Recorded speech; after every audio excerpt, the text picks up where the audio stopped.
Brother, good morning. Well, yun lang naman. Actually, ngayon kasi gagawin ko ngayon yung flipboard natin. Ito, my organized chaos. Makikita mo. Ayan o. I'll cut the flipboard right now. Tapos carpet it.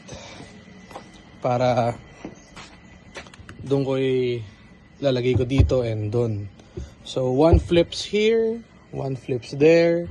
Lalagyan ko ng paayon, yung part doon, para at least mas matibay. Although, parang kay Meds kasi meron yun eh, may paa siya dito.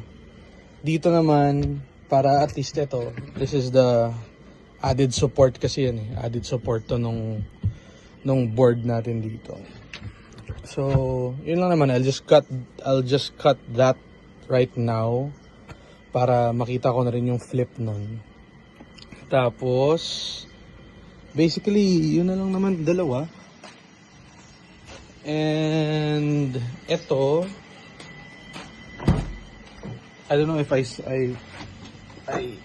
showed you a photo of this, pero ito yung hole natin para dun sa electrical nung Alpi. Tas dito, andito na yung Pecron. Ito yung, nung Pecron. Ito yung para dun sa Alpi. So, yun lang naman. Ang pinaka-final ko dito actually, yung edging natin dito, I just wanted to make sure na na to eh, na fixed na to.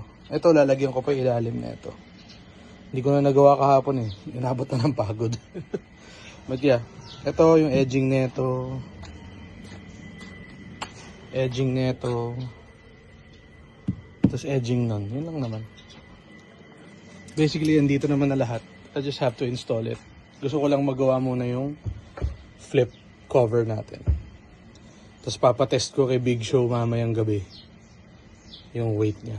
But definitely, it can handle it. Kasi ako, humihiga ako doon kay Meds eh. Si Big Show din humihiga kay Meds eh. So, yun. Yun lang. Morning, bro.